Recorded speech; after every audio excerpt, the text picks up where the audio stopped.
Good evening and welcome back to the Rory Talks Football channel, your daily Arsenal news updates, debates and my opinions. If you're new to the channel, please do subscribe, smash a like on the video.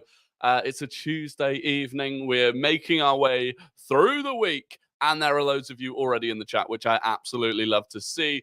AFC Football, Vivi Vlad, Andreas, Ross, Emilio, Shamaki, Devin. It is good to see you.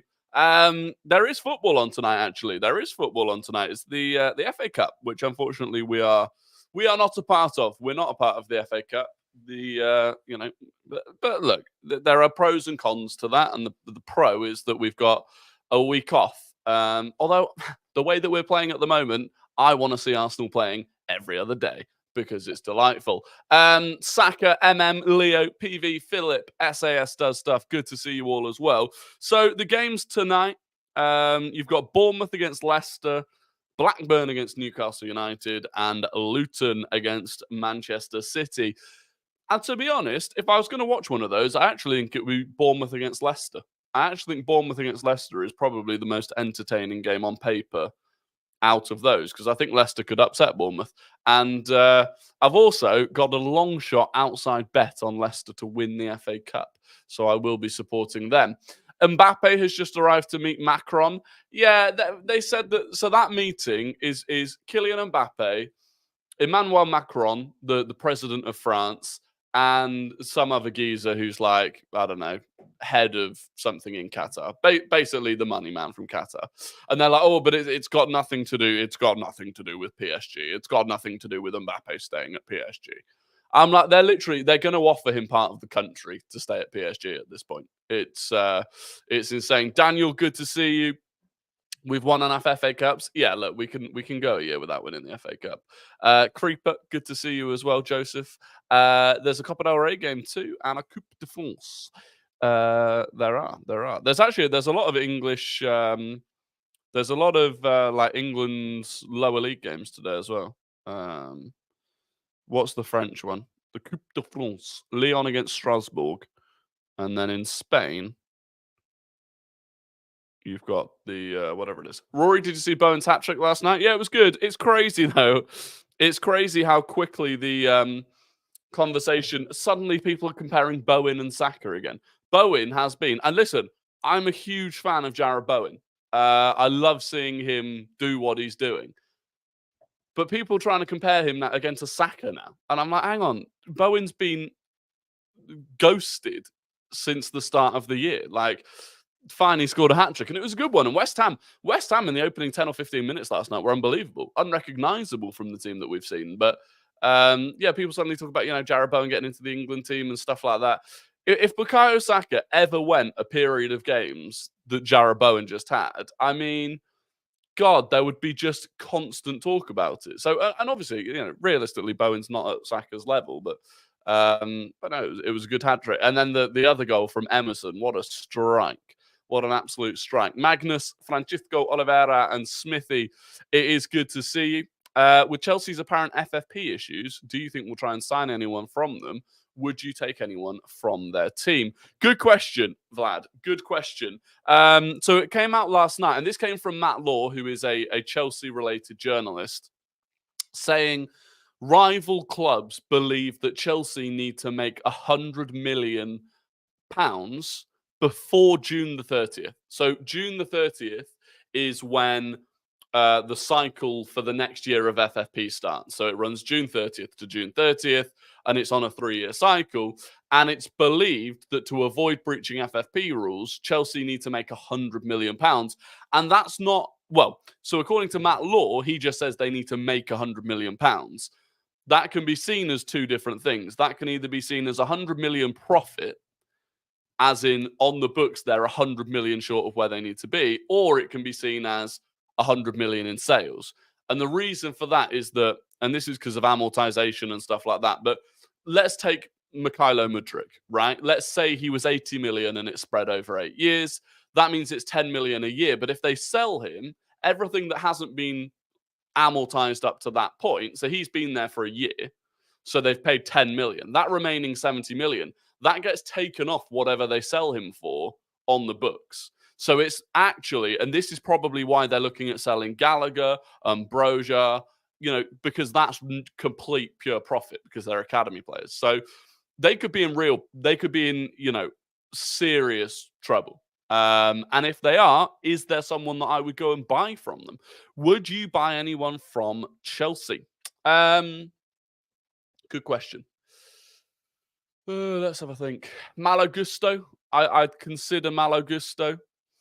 I don't want Gallagher. I've seen some like United Spurs fans that are interested in Gallagher. Not for me. I don't know. I think Badiashile and Disasi have looked all right. Levi Colwill. Colwill could be one that they sell because I think he's counts as an academy, right? So that would be pure profit. But they withheld that from Liverpool previously. Maybe they'll get desperate. Cole Palmer, possibly, yeah. Yeah, Cole Palmer's looked decent. I mean, Nkunku, I feel like is probably their best player, but the issue with Nkunku is that he's injured again. Francisco Oliveira, they're saying Nkunku, but he's out for another 3 to 4 weeks. He came on as a sub against Liverpool, and I'd been asking, how is he still a sub? Because he'd been back from injury for a while, came on for, I think he played about 45 minutes in total, and he's injured for another 3 to 4 weeks. So, I don't know. Outside of that, to be honest, Caicedo and Enzo, I think the boat has sailed. I would, like you said, I wouldn't go for Mudryk. I don't know. I really don't know. Maybe Petrovic is our backup goalkeeper if we sell Ramsdale. But yeah, there's not a lot to choose from, and I think that's pretty damning for Chelsea. They've spent £1 billion on players, and we're like, would we buy any of them at this point? But I do think Gusto would probably be the favourite. Nathan, good to see you. Might be off topic, but do you watch F1? I do. Look, I'm a massive F1 casual. I'll be honest. When it was Lewis against Verstappen and it was incredibly exciting every single week, I was watching every single week. Last season, I probably watched 3 or 4 races at the start of the season and then switched off. I won't pretend. I know what's going on in F1, but I won't pretend to be any sort of diehard with it. Rory saved the Bowen penalty, but has never saved one against Saka, so it proves Saka's better than Bowen. Exactly. 100%. And I wouldn't back myself to save a penalty from Bukayo Saka. Amari Hutchinson. Yeah, Carney Chukwuemeka would be an interesting one. He looked good. From what I saw of him earlier this season, he did look good. Disasi would provide good depth. Yeah, I do. There is an argument that we need another sort of proper right centre back in case Saliba gets injured. I don't know if Disasi's that guy though, because he turns like a lorry. I don't know if he's that guy. Levi Colwill would be preferable. Arsenal fans bring up the stats that they are better than every team, but a third. First our name. I think that's meant to be Rory, right? You can confirm that, but that is meant to be Rory. Make life easier for the rest of us is what I would say to you. But second of all, Arsenal started the season slowly. No one's denying that. We went through a period over Christmas where we were poor. No one's denying that. But right here, right now, statistically, Arsenal are playing the best football. We're the most dominant in attack. We're creating the most, and we are absolutely the best in defence by a considerable margin. So it's not unfair to say that the stats at the moment suggest that we are the best team in the league, and I do think we are. I think the game against Liverpool showed that. I think we are the best team in the league. Can we keep that up for the rest of the season? Can we do that until the end of the season? Who knows? And if we drop off from that, then overall you'll look back at the whole season and you'll say, well, no, they weren't the best this season. But right here, right now, on current form, how can you argue it? The stats are ridiculous. We've conceded 1.9 XG in the Premier League in 2024.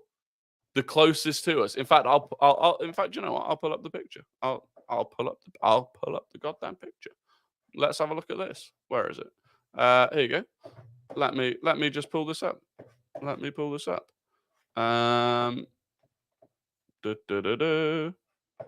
get the stats on the screen for you. We'll get the stats on the screen. This is an interactive show. And as you can see right there, 1.9 XG in 2024. 6.8 for Manchester City is the next closest. Now, I'm not saying that that's sustainable. I'm not saying we'll continue doing that. But if we were to continue doing that from now until the end of the season, averaging just over 0.3 XG per game conceded, we will win the league. Like, it is as simple as that. There are other elements. Of course, we've got to keep scoring goals at the other end. But these are unbelievable numbers. Newcastle United's figure for this is 20. We've conceded 10% of the XG that Newcastle United have in 2024. It is genuinely ridiculous. Like, this is unheard of. If you did that for a season, if you conceded 1.9 XG, and then you conceded 1.9 goals off the back of it, and that is a different problem we have with conceding silly goals from low XG chances. But if you sustained that for a 38-game season, you'd concede fewer than 15 goals, which was that ridiculous record that Chelsea set. Aaron, good to see you in the chat. I hope you're doing well. Ryan says, I think if we win the Man City game, we will have a great chance with Liverpool's injuries. Look, we might get to a point where we don't even need to win the City game. That's the reality of it. We might get to a point where we don't even need to win that game. Ross said, love when Arsenal haters move the goalposts to try and diminish us. Same as how Saka is always the player others compared to their best players. I saw a thing this morning back from 2020 where they were comparing Williams to Bukayo Saka as who was the better left back.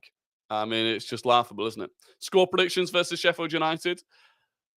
I mean, it sounds ridiculous, but genuinely 5-0 to Arsenal. Genuinely 5-0 to Arsenal. Sammy Mockbell saying we've watched Ivan Toney, Victor Osimhen, Joshua Zirkzee, and Victor Gyökeres due to Jesus' injuries. Yeah, do you know what? I think out of that, I've seen rumours about Zirkzee picking up, which is fine.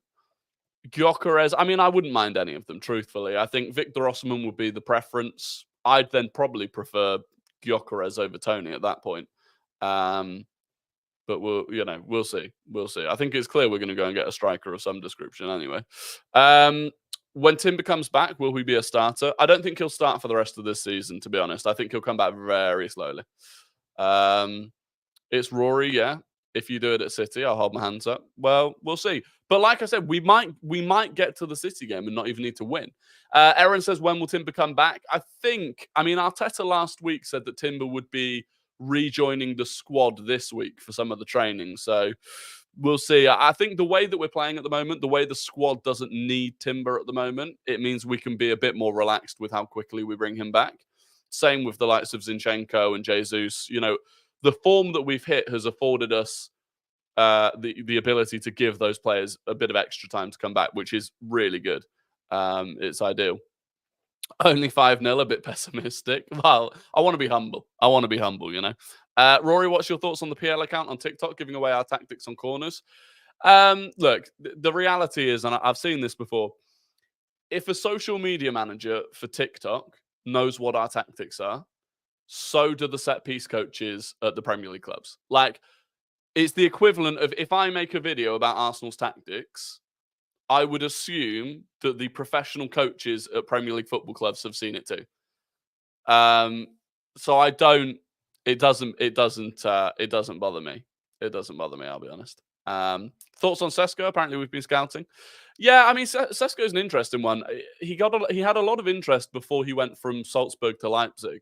He looked decent in the Champions League game that I saw, although he was left alone a little bit, which I don't think helped him. But look, it's another one I'd be interested in, but wouldn't be a first choice for me. Who do you think wins Player and Manager of the Month? Well, realistically, it should be Mikel Arteta and an Arsenal player. It should be Mikel Arteta and then either Saka or Gabriel. But you never know. But if Arteta doesn't win Manager of the Month, I'll be absolutely bamboozled. It doesn't even feel like we missed him. Next season, it will be like another signing. Yeah, absolutely. Absolutely, it will be. And I think we put ourselves into a position where next year, there's a lot of options for us at both fullback positions next year. This season, we started it assuming that he was going to be the left back, right? He was going to replace Zinchenko. He could come next year and replace Ben White, potentially. I saw someone earlier say a bit of a hot take, but I could see it happening, that our fullbacks next season would be Timber and Kivior. Kivior would retain his place at left back, and Timber would be the right back. I mean, the options out there are pretty good for us, which is always good. To truly make a statement, you'd need to beat Spurs, City, United away. Yeah, but I mean, that would make a statement, but we don't necessarily need to do that to win the league. I think we need to beat City and United away. But the reality is, if in 2 weeks' time, Man City go to Anfield, if they draw that game, if Liverpool and Man City draw, and we beat Brentford and Sheffield, we'll be top of the league on goal difference. And at that point, you can go into the City game potentially and draw it, as long as Liverpool don't win all of their games. So there's, it's.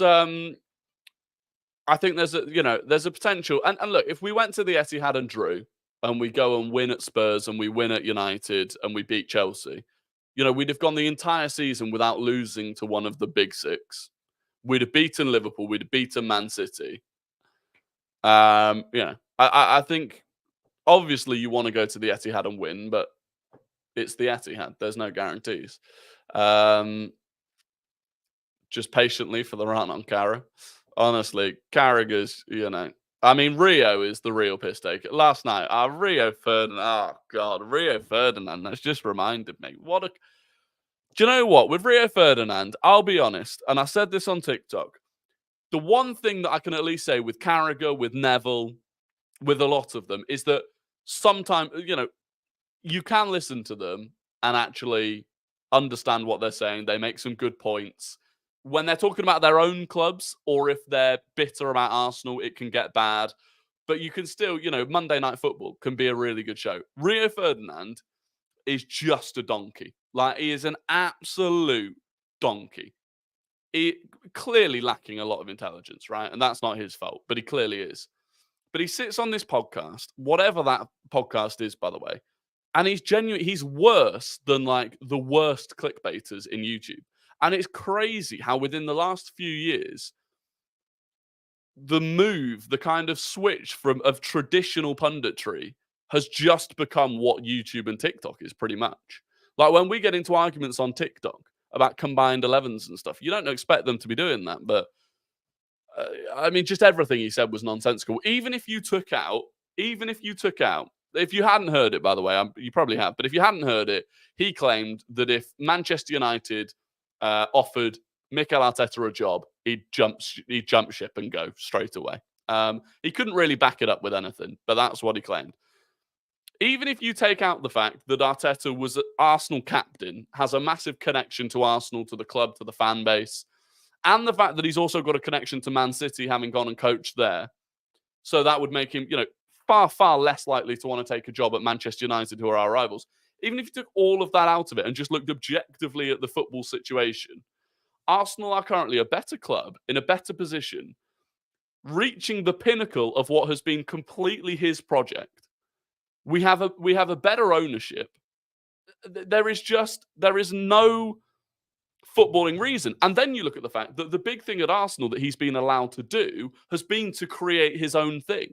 Our owners have basically sat back and gone, do what you want.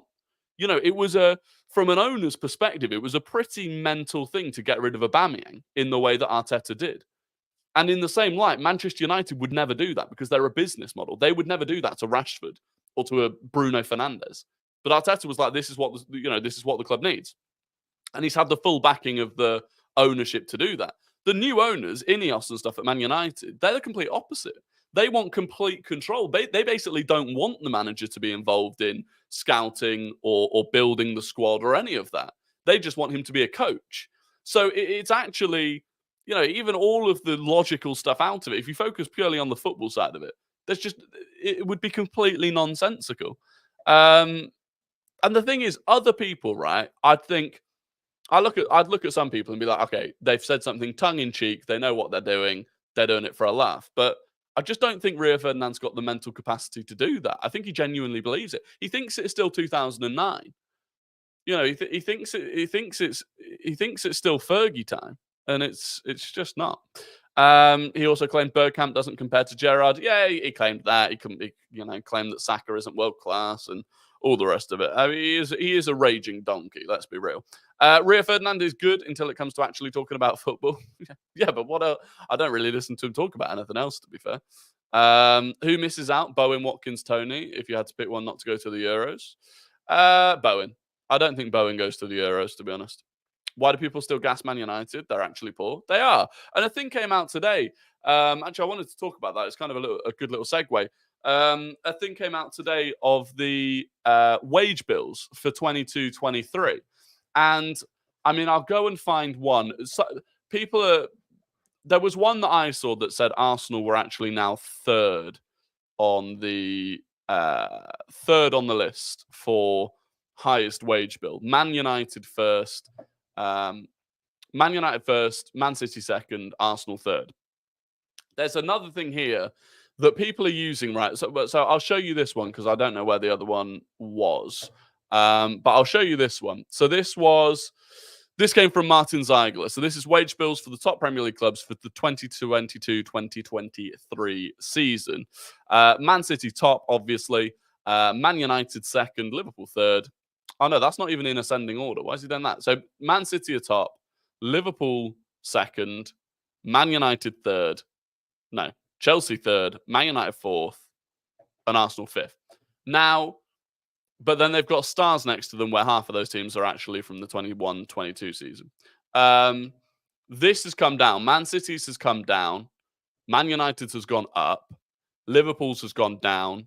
Arsenal's has gone up. Chelsea's has gone down. Chelsea got a lot of high pay players off their wage bill because they got rid of from that season. Halfway through it, they got rid of Jorginho, they got rid of Kovacic, they got rid of Havertz, they got rid of Kante, they got rid of Koulibaly. They got a lot of wages off their bill, so theirs isn't that high. The other one that I saw, which I actually think is more realistic or is more accurate, has us in third, right? But it still has Manchester United top. And it still has Manchester United like 20% higher than we are in terms of their total wage bill. And you think, what have they got for it? Like, what, United, even if they're second behind City, but I think they are top, what have they got for those wages? You look at that team, again, similarly to how we did with Chelsea. How many of those Man United players would you take? And then of the ones that you took, how many would get into our starting lineup? They've to be paying the highest wages in the league at that point. And again, that's huge credit to Mikel Arteta, who massively reduced our wage bill. You've got to bear in mind, we'll get the likes of Cedric and El Neni, Thomas Partey, who's one of our highest earners. They'll all be getting off it this summer. So Casemiro, Rashford, Bruno on $1 million per week combined. Yeah, it's insane. I mean, what Sancho's on 300k a week. Rory, just so you know, you've been abused many times in the TikTok chat. Yeah, that's standard. That is standard. Imagine going from Saliba and Gabriel to Evans and Maguire. Yeah. But it wouldn't surprise me. Evans and Maguire are probably paid between them a similar amount as Gabriel and Saliba. And that's the issue. It's crazy. It's absolutely crazy. So, that's why I think we've set ourselves up in a good position. And the big thing for us is, from a financial perspective for Arsenal, we made a £52 million loss last year. So last football season, we made a £52 million loss. That is within the limits of profit and sustainability, which is you can afford to lose like 10% of your total revenue or something like that. I can't remember what the exact figure is, but basically we could have afforded to lose in total about 70 million and not breach the rules. We lost 52 million, but this year, obviously the amount of revenue we're going to bring in this year compared to last year is massive. Champions League football relative to Europa League football pays a huge amount more. We've been on TV more, and we will have been on TV more this year than last year because of being in the title race. And we've also got a load of new and bigger commercial sponsorship deals. So going into this summer, there will be a bigger pot for us to spend in the first place. We'll also make sales, which we've struggled to do previously. So we should have a lot of money to spend. We should have a lot of money to spend going into this summer, which is a big thing. And there are some teams that I don't think will. I don't think Chelsea will be able to spend much at all. I don't think Man United will be able to. And when those teams can't go and spend, it makes it easier actually for you to go and spend your money as well.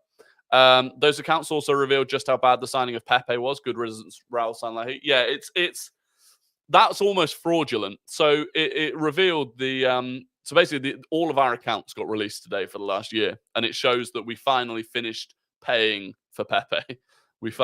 Even though he's not at the club anymore, the way that those deals work and they're structured, we finally finished paying for him. And in total, Pepe. And look, I don't really want to drag Pepe's name through the mud because it's not his fault. It's Raul Sanllehi's fault. It's not Pepe's fault. And actually, I think Pepe was better than often. The way people look back at Pepe and disregard him as an absolute and complete flop, I think is harsh. I think he was a decent player. I don't think he suited what Arsenal were trying to do.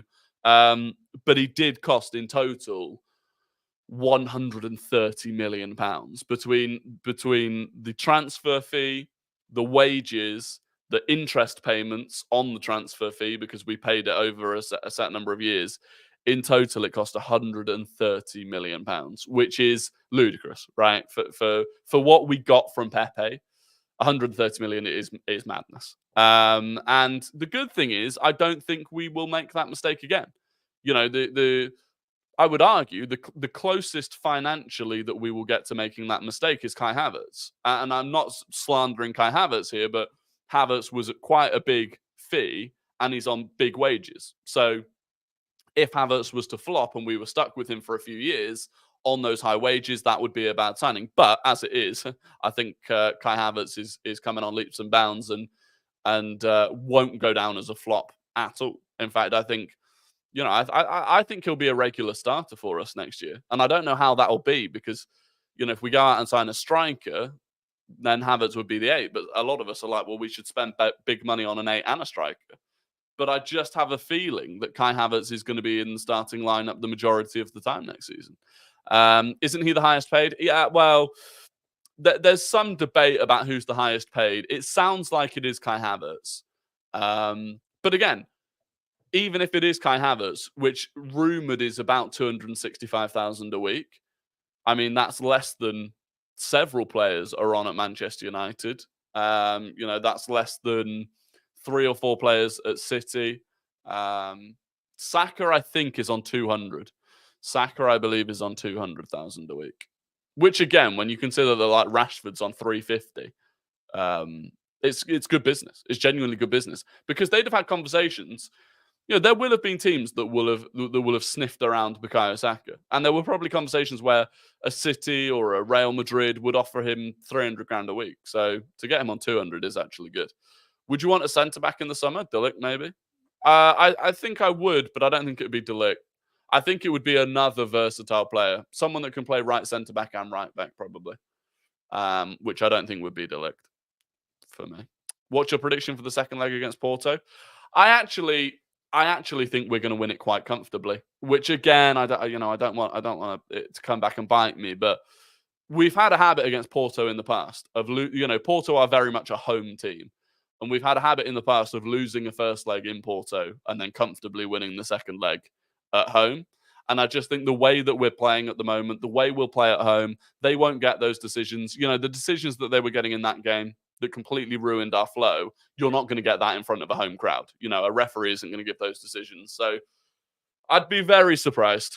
I'd be very surprised if we don't beat them at home and go through. But you never know. It's the Champions League. There are no gimmies in the Champions League. There's no freebies in the Champions League. So we've still got to put a good performance in. The good thing is that we're not stretched. The squad isn't stretched at the moment. We don't have a hectic fixture schedule. Jesus. And so for that reason, I think it will be fine. Havertz for 65 million and 265 grand a week is decent considering we'd have had to buy 2 or 3 players of less quality to fill the positions and depth that he offers us. That's what I'm saying. Even because I was arguing this with someone the other day, right? That if we do go out and get a striker and a left-sided 8, and therefore Havertz is effectively displaced, you're going, well, you spent 65 million on a squad player. And I'm like, yeah, but if we spent 65 million quid on a player who would be the first choice midfielder to come in, the first choice striker to come in, I don't think that's bad value. If you look at what Man City do these days, you look at the players that Man City have on the bench, like They've benched £100 million Jack Grealish, £50 million Calvin Phillips, barely gets a sniff. Mateus Nunes was 60-odd million, barely plays. I think that's just where you end up. Once you get to the point where your squad is capable of winning things, obviously we still have to prove that, but once you get to that point, well, the next thing to do is spend money on squad players. And I think some people would argue we did it a year early because there were parts of our squad that needed upgrading, as in like starting 11 positions that needed upgrading first. But I think Arteta and the board and Arsenal saw a gap in the market. They saw value in Kai Havertz and they went and did it. And I honestly think we're at the point with Kai Havertz's performances at the moment where you have to say, fair enough. I think that was a good decision. MM says the defense has no depth. I disagree completely. When we have a fully fit defense, at right back, you've got Ben White, Yuri Timber, Tomiyasu, probably Saliba if he really needed to. Right centre back, you've got Saliba, Ben White, Tomiyasu, Yuri Timber. Left centre back, you've got Gabriel, Tomiyasu, Yuri Timber, Jakub Kiwior. Left back, you've got Zinchenko, Tomiyasu, Yuri Timber, Jakub Kiwior. I think we're strong. I mean, right now, not in totality. Oh, right, yeah. You're right. Right now, Cedric Suarez still gets on the bench. That is a problem. Rory, you're at 93 viewers, pushing 100. Incredible. I massively appreciate all of you that are here. No. Oh, I thought we crashed. We're back. We're fine. No, I do. I massively appreciate all of you that are here. If you can subscribe if you're not already, like the video as well. I would be massively grateful for that. Kiwior can also play right centre back. Yeah, exactly. I think most of our defenders can pretty much play anywhere across the back line.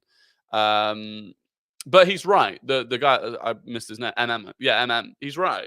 Right now we do have defensive weakness in terms of depth. But Tomiyasu is genuinely better at left back. Yeah, I prefer Tomiyasu at left back to right back because mainly that was PTSD. Mainly, I don't think Tomiyasu's good enough at overlapping to play right back. And in the situations where our right back Ben White predominantly overlaps, and I think he's got a lot better at it. I think Ben White's a lot better at that than Tomiyasu. I think Timber will be a lot better at that than Tomiyasu. There are a couple of defenders out there. Yeah, actually, Mr. Adams just called them. Diamonde from Sporting and Hato as well. I think would be big. But again, it's interesting because Adam says get rid of Kiwior as part of a swap deal. I'd sooner get rid of Zinchenko at this point. And maybe that's reactionary. But there is part of me that I think would rather get rid of Zinchenko than Kiwior at this point. And it's mainly down to Zinchenko's consistent injury issues, which I just don't think are going to get better. Think of Frimpong or Grimaldo from Leverkusen. Both good players. I'm not sure either of them necessarily suit what Arteta likes.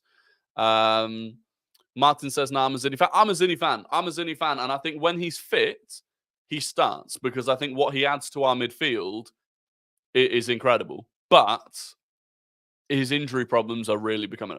I just think long term, when you look at what City are traditionally able to do with their squad in avoiding injuries, I just don't want injury-prone players. I think it just makes you vulnerable. If you want to fight in all competitions every year, having players that are injury-prone, I really do think it is a vulnerability. And if you can avoid that, I think you do it. I'd keep Zinni for a future CM role. Yeah, I could see it, but Arteta has never committed to trying Zinchenko in midfield. He has never done it. And I wonder if he ever will, because I do think Arteta is quite stubborn in that respect. Anyway, it is time for Guess the Gooner, the game where I give you 5 clues about a current or ex-Arsenal player, and you have to guess who that player is in the chat. First person to get it in the chat gets the immense pride and respect of the Rory Talks Football community. So get your fingers on your keyboards ready for Guess the Gooner. Someone made a guess earlier. It was incorrect. I can't remember who you said, but it was incorrect. Anyway, this player Clue number 1. This player... Oh, wait. Let me do that. This player scored 20 goals in 67 appearances for Arsenal. 20 goals in 67 appearances for Arsenal. They were born in Rio de Janeiro.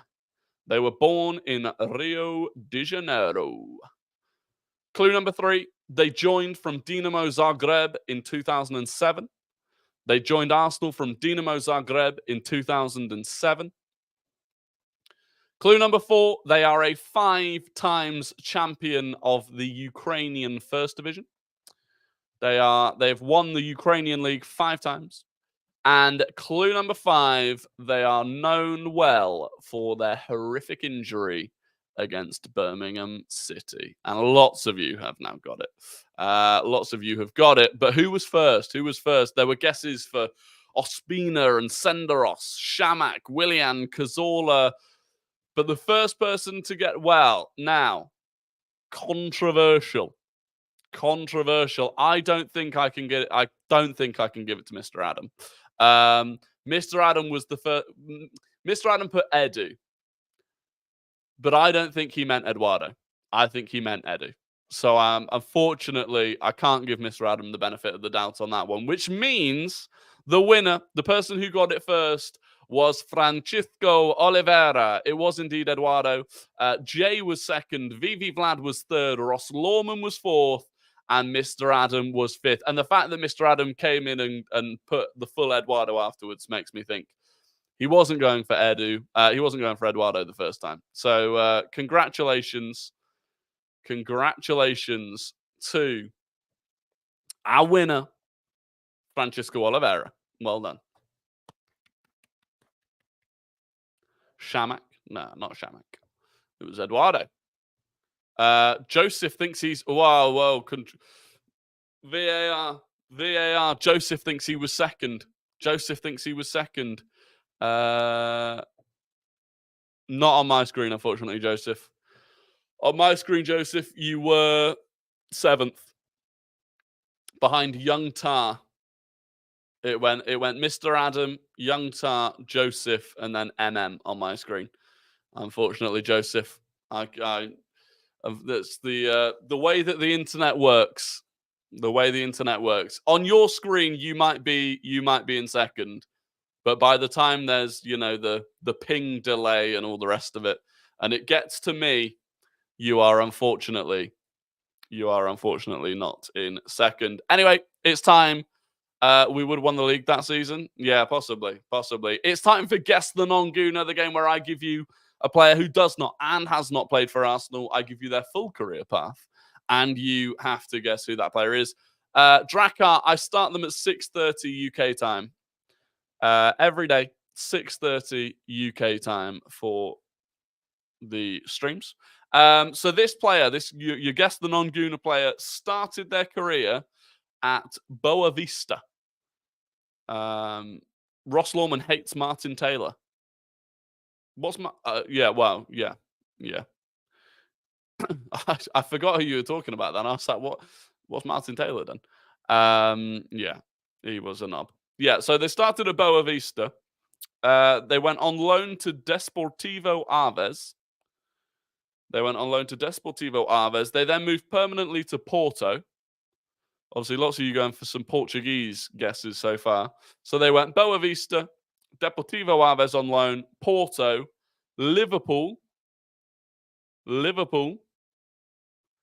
Chelsea. So Porto to Liverpool to Chelsea, and then Fenerbahce.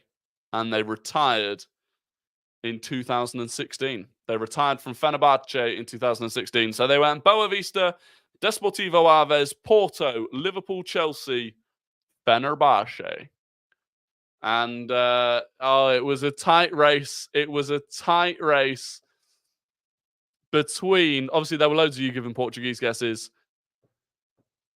And it came down to Lawman versus VV Vlad.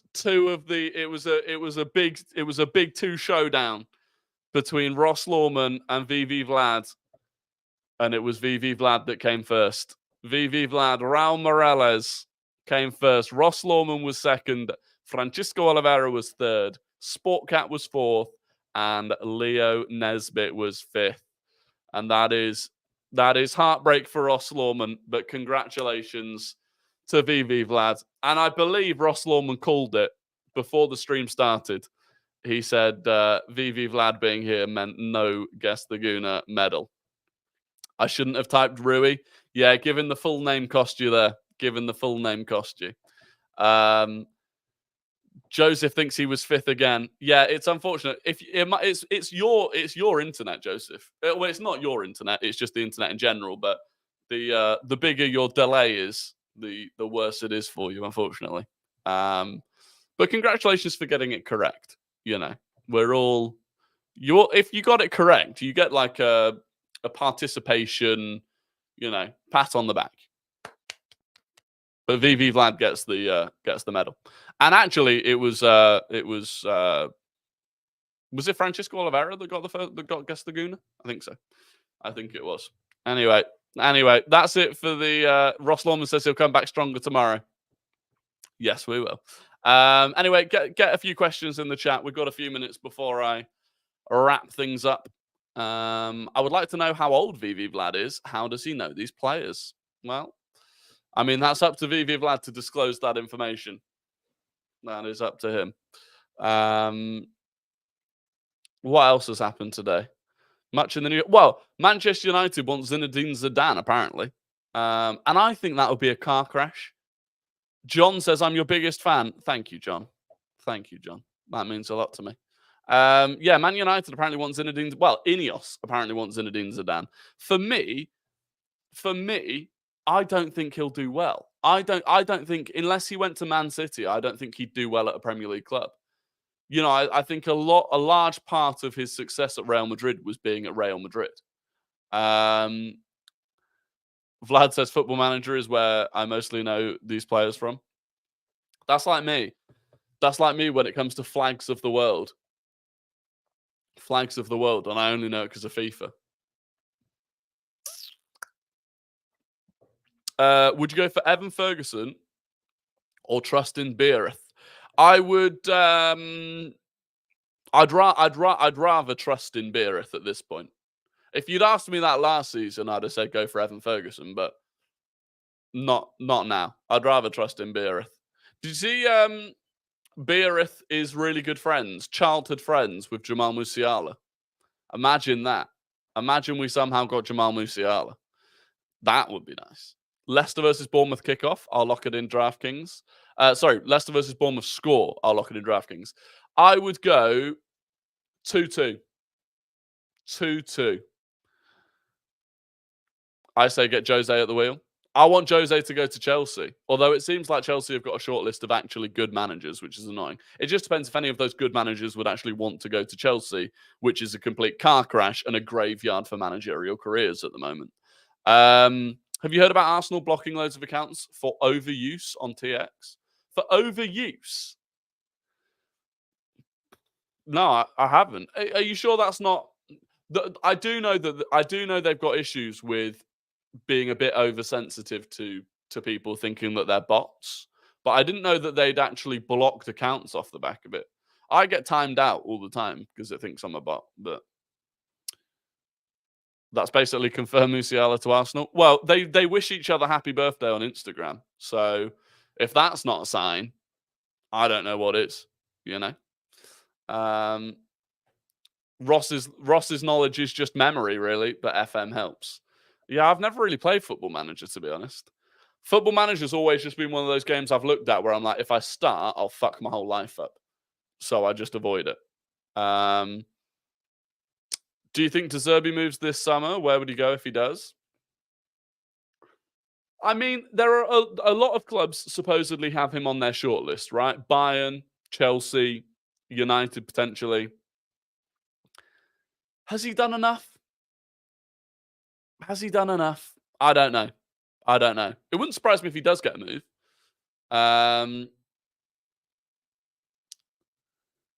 15 people left instantly after Guess the Gooner. Hey, they're here for I rate it. They're here for the Guess the Gooner. And and they leave if we don't once it's done. I'll rate it. We got to 96 viewers, so close. Look, 96 viewers. 96 viewers for a Tuesday evening's unreal. I massively appreciate it. Do flags, show a flag. Yeah, but how can I show? I don't know how I can show a flag. I can quiz you on flags. Not today because we're out of time. I can come back and quiz you on flags if you want to do that tomorrow. But I don't know how I can't really quiz myself on flags because I'll have to search the flag. Unless I find like a flag filter. Maybe I'll do that.